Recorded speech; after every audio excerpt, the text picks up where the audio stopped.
Previously on Hoop Piece. Our culture is ingrained in traditional basketball, and you can't stray away from the way we play. Just cause I'm a beak doesn't mean I have to stay in the post all day. I want to be the king of hoopers. I gotta get out of Sacramento. I won't ever find a ring working with a Marine team. First ship I find, I'm out of here. WhiteBeard apparently disappeared and no one has a trace of where he is. I don't care where WhiteBeard's at or where he's gone to. It just means one less pirate we have to worry about finding a ring poneglyph.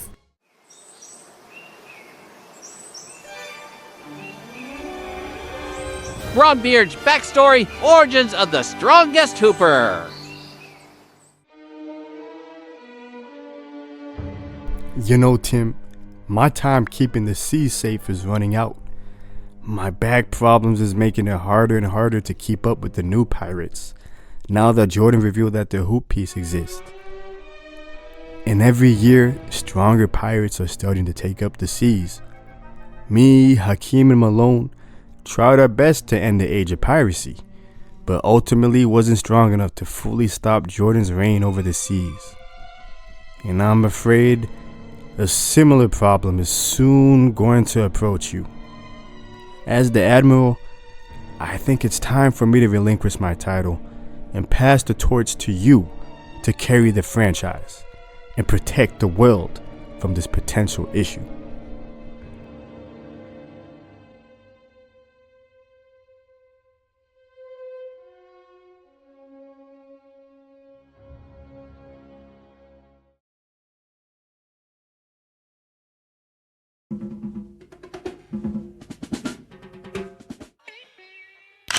Before BronBeard D. James rose to be renowned as one of the strongest hoopers of all time, he started off as just a boy in a small unknown island in the East Blue named Akron.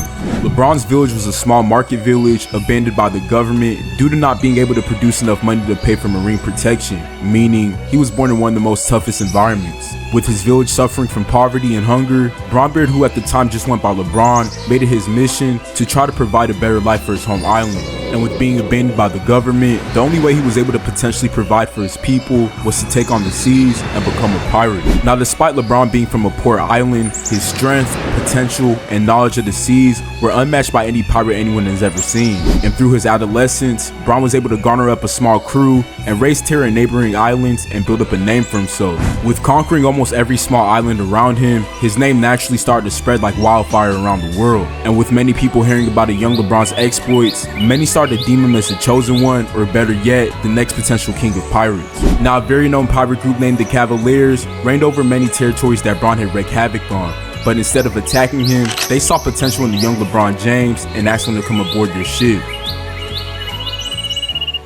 Now, unlike many great pirates before him, who were selfish and only valued treasure and success, Bron was different. He didn't just view his crew members as pawns to achieve his goal like others, but he saw the importance of forming bonds and treating his crew members like family. But unfortunately, his crew initially didn't really respect LeBron early on. Some of his crew members started to doubt if he was truly as strong as they've heard, but despite the doubts, Bron was able to lead the Cavaliers to many victories over other pirate crews. And due to this, LeBron's name started to spread more like wildfire across the world, and this wasn't for no reason. With Bron leading his crew through many tough battles, he was eventually able to make his way across the Grand Line. Now, the Grand Line is the place where the top hooper crews go to find a ring poneglyph, or in other words, in this world, the Grand Line is essentially the playoffs.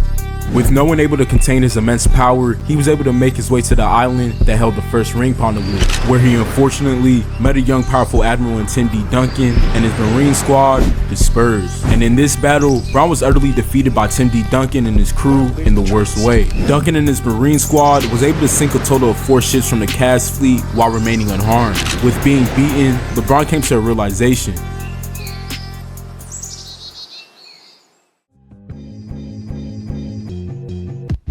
He realized if he ever had hopes of liberating his hometown village and becoming the king of hoopers, he was going to have to depart from his original crew, the Cavs Pirates, and join a far more stronger crew. And with him already having built a name for himself, it didn't take too long for him to find a crew to accept him in. But the next crew LeBron joined wasn't just any type of crew. It was a crew that currently belonged to another well-known pirate who also came from the East Blue, a pirate who had successfully already led his team to a ring poneglyph, Dwayne Wade.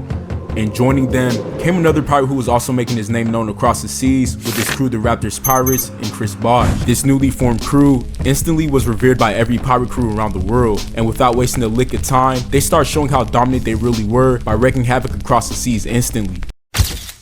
Now, a major thing happened across the seas today. 3 captains decided to come together and form some type of cross guild on the seas. Wade, Bosh, and most importantly, LeBron James has decided to team up under the Heat Pirate flag. Now, some are saying that Bron leaving the Cavs Pirates was a complete betrayal to his home island. And I must admit, I kinda have to agree. Bron just looks like that type of guy, you know? And I don't like that type of guy. He's the type of guy that'll go anywhere and do anything for any type of success. The type of guy who confront you in front of a whole crowd about his kid. Now, I don't know where I got that from, but I just have a feeling in my gut that he's just that type of guy. But anyways, this newly formed crew is wasting no time terrorizing the world. Some are even saying that they might be the strongest pirate crew ever assembled. Now, only time can tell how powerful this crew can be. After all, D-Wade already has experience capturing 1 ring poneglyph, so maybe he can help Bron and Bosh finally get one. But who really knows? With both Bron and Wade already having experience traveling through the Grand Line, it didn't take them too long to find another island that held a ring poneglyph. But once again, staying in their way was Marine Admiral. But this time, the Admiral guarding the ring poneglyph was a former pirate who turned Marine, Dirk Nowitzki.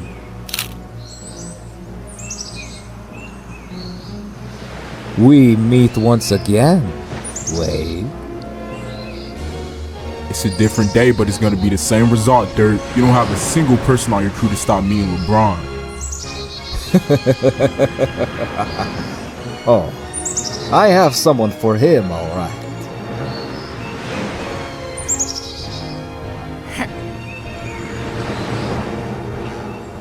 Now, like I stated earlier, D-Wade was able to acquire a ring poneglyph earlier in his career, and this was all due to help from a former Yonko and Shaikdo. Now, long before Dirk switched over to the Marines, he was once a pirate who had goals of finding the Hoop Piece as well, and on his way to finding his first ring poneglyph, he met a Heat crew led by Wade and Shaikdo on the island where the first ring poneglyph was. The Mavs Pirates and the Heat Pirates battled for days to acquire possession of the ring, but in the end, Dirk was defeated by an overwhelming upcoming pirate in Wade and an overpowered former Yonko and Shaikdo. This battle left him bitter of pirates and ultimately prompted his decision to switch over to the Marines and become an Admiral. But back to the present day, with this not being the first time Dirk and Wade met, Wade felt confident that him, Bron, and Bosh could overpower Dirk and his Maverick squad once again. But little did they know, ever since Dirk lost his first battle, he's been prepping up a better crew and building strength to get revenge on Wade and the Heat Pirate. And with him unleashing his ultimate weapon, Bron once again was faced with a harsh defeat. Angry and tired from defeat, Bron and Wade knew only one thing was going to help them acquire a much needed ring poneglyph, and that was to acquire what every great crew has and needs, a sharpshooter, and they knew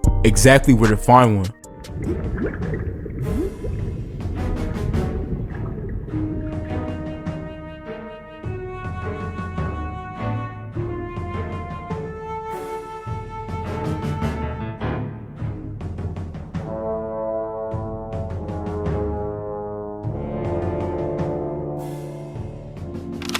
After freeing Ray Allen from being held captive by the Celtic Marines and recruiting him to their crew, LeBron and Wade once again set their sights on acquiring another ring poneglyph. But as usual, an obstacle would get in their way of achieving this goal. But this time, instead of a Marine standing in their way, it was a young pirate group who've been wreaking havoc on the world. A crew filled with young talent with endless potential, the Thunder Pirates. But this time, the Heat Pirates had been battle tested and had more experience on their ship. And without much resistance, they were able to sink all 4 of the Thunder ships while only losing one of theirs. And with the Heat barely clearly imposing their dominance on this upcoming crew, Bron was finally able to attain his first ring poneglyph. But with goals of becoming the future king of hoopers and fully liberating his island back home, he knew that this was only a start to a long journey. So him and the Heat Pirates set their sights on finding the next island that possessed the ring.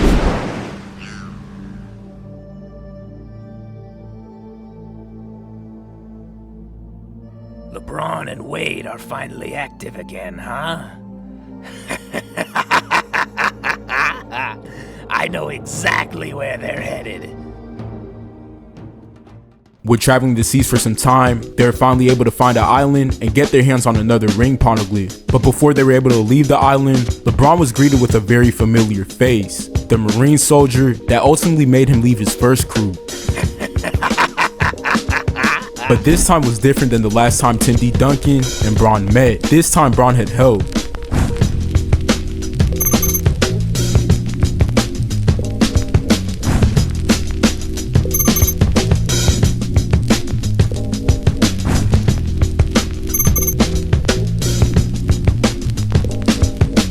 Now this battle lasted for days, with each crew showing how formidable they have both become with time and experience. But ultimately, the Heat Pirates were able to overpower Tim Duncan and his Marine squad by sinking off 4 of their ships. LeBron was able to get his get back on Tim Duncan and collect yet again another ring poneglyph to help him navigate the loot piece. And with leading his crew to take down the Admiral, LeBron was able to gain the title of an Emperor of the Sea, aka a Yonko. Now as you expected, someone as strong as Tim Duncan, especially with him being an Admiral, wasn't gonna just sit down and let LeBron and the Heat Pirates take over and run the seas. In due time, the Spurs and the Heat Pirates once again clashed at the side of another island that contained a ring poneglyph. But this time, Tim D. Duncan and his Spurs squad were able to put a stop to the Heat Pirates' brief dominance over the seas.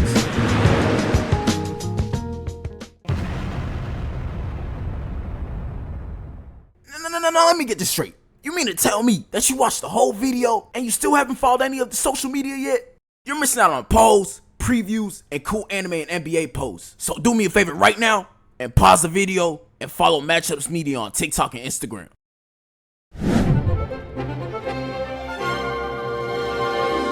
Now if you like these type of videos and want the next episode, please get this video to at least 1,000 likes. And if you haven't already, make sure you like, comment, and subscribe. The support means a lot and will help this channel tremendously. And if you still haven't yet, please follow my Instagram and TikTok at Matchupsmedia.